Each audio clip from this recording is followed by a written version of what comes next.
female barn owl.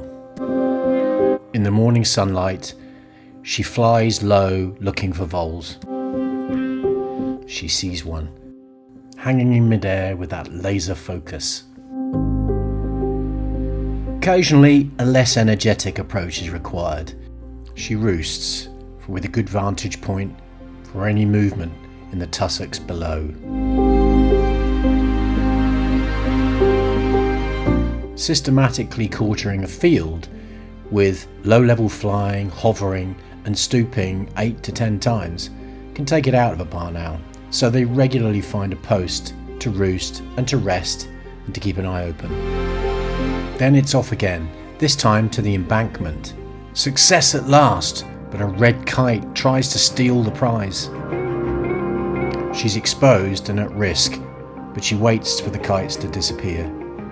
Squabbling amongst themselves, they depart the area. And our owl is able to finally get her breakfast meal.